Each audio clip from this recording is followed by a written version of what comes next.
Say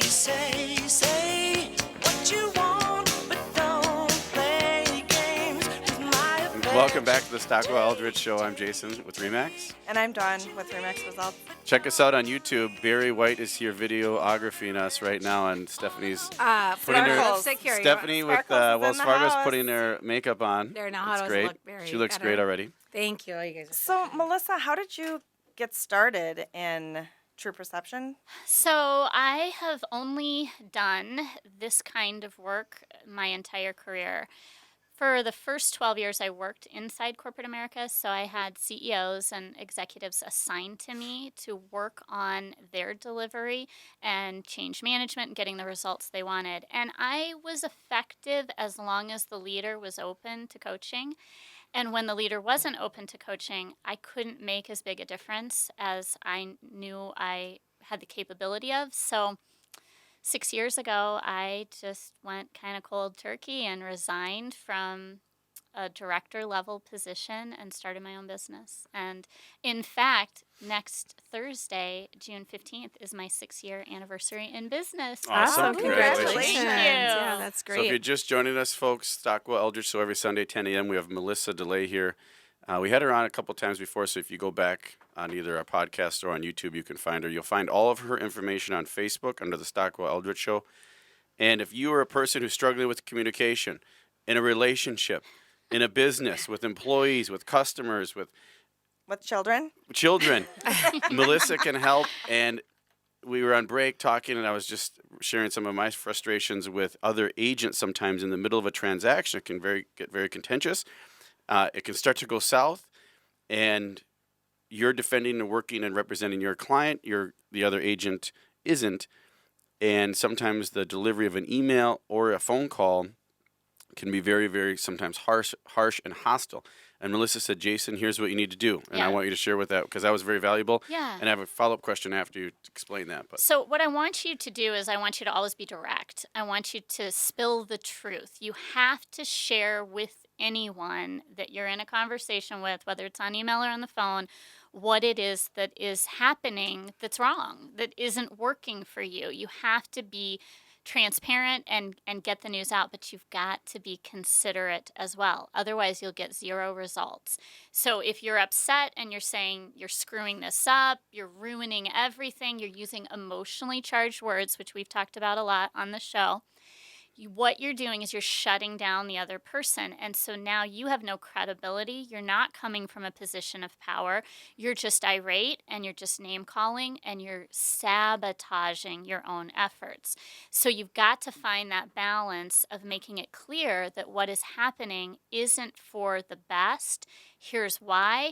Be considerate, but still be direct. But if you're not considerate, you're wasting. So how do you do that, effort. though, too, when the other person isn't? I mean, I'm just thinking of a particular person that... we all are. Probably a couple sometimes Well, right for now. me, it's, somebody that's, in a leadership role above me. Sure. And, Nameless. of course. So, Hopefully not watching the show.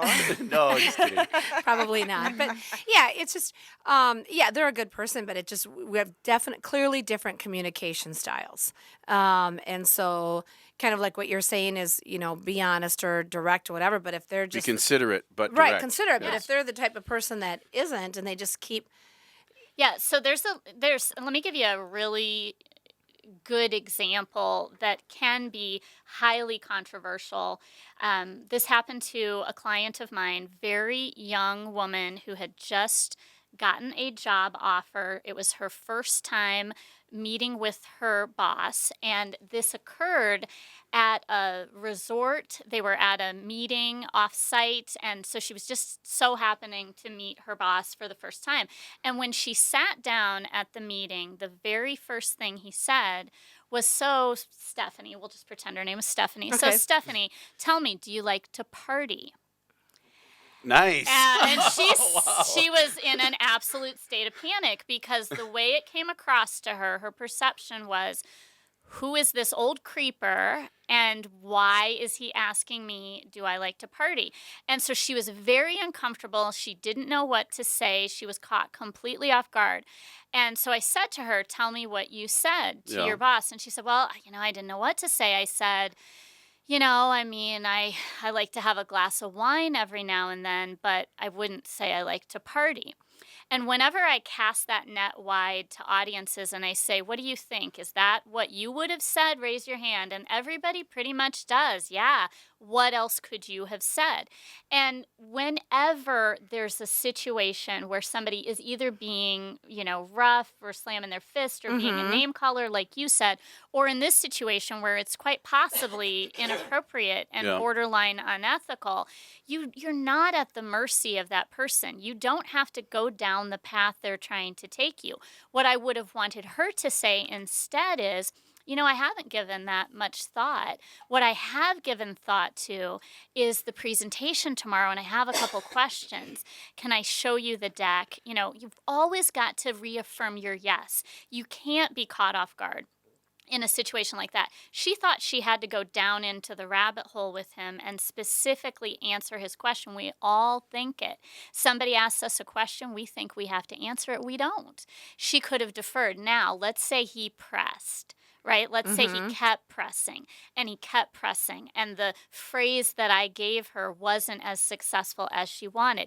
Then she could say, look, I'm comfortable having conversations with you about X, Y, and Z. This isn't X, this isn't Y, this isn't Z. I'm only comfortable with those particular topics. And X, Y, and Z could be my job, my Right. responsibilities, right? And we don't even have to say I'm uncomfortable talking to you about partying, because what could have been happening was maybe they ordered a party bus and all the company was going to go on it and he was excited to tell her about it, right? We don't have to automatically assume that we're being dragged down into the Yeah. dungeon of scariness. But if we go to a place where we think we have to answer questions, where we think we're at the mercy of another person, then we are never succeeding in communication. So if somebody is berating you and they are not using appropriate communication and you have tried, I would say twice, maybe 3 times if you're an overachiever like me, then you can be very direct. But it is without calling names, and it is Right. without. Well, the person's like, you're either lazy or ignorant. Which is it? I'm like, well, neither. Right. And what And yeah. then they press me for That's an got answer, to be an and I'm like, emotionally charged word. that's what I'm clearly. saying. I I'm mean- not. I'm not going to Yeah. say I wasn't lazy and I wasn't being ignorant, and I really didn't have an answer. It was something that was missed or not done, and I think I really just. I don't know, really. Yeah. And not that I wasn't being ignorant and think well, you're being aloof. You don't care about it then. I'm like, well, yeah, I do. I realized it was important. I guess I just didn't realize the deadline. I don't know. I just missed it. I get 50 gazillion emails a day and things and phone calls. And, no. Well, it's either lazy or ignorant. What's it? What is it? And I just said, I don't have an answer for you. You can respond back and say. so how do you respond? I Like, didn't that's think what- about Neither, that. like neither. I'm not neither. Yep. When I would say that neither is as close as you could possibly get to the most neutral and the most positive reaction when your emotions are obviously being, prodded at, right? The difference that I would have you try to look back on now that the emotions have neutralized is, how would you always define yourself? So if someone said to me, are you lazy, or are you what was the other one? Ignorant. Ignorant. Are you lazy? Are you ignorant? I often tell myself, I'm confident.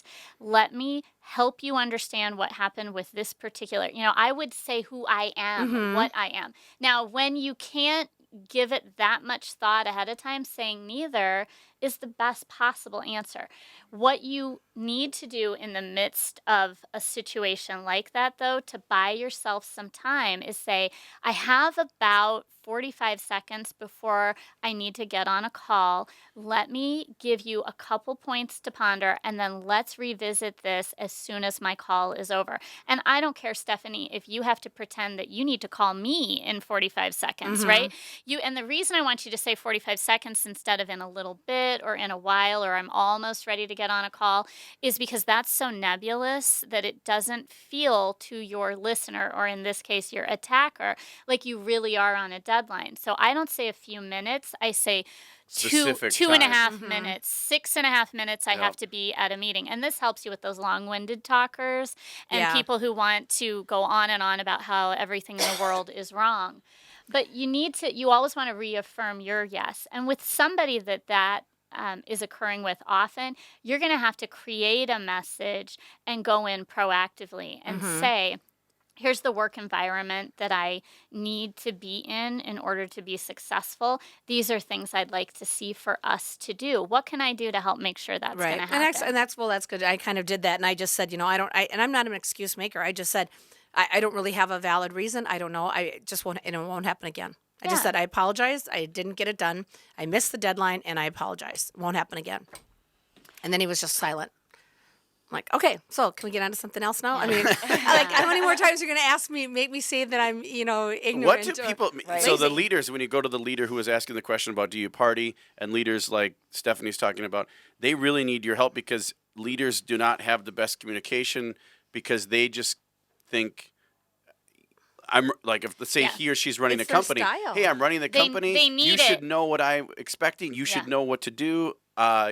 Boom. And They need it, but they don't often want it. They're not often willing to accept it. So there's two ingredients to success here. You have to have someone like me who can help you, and you have to be willing to be helped.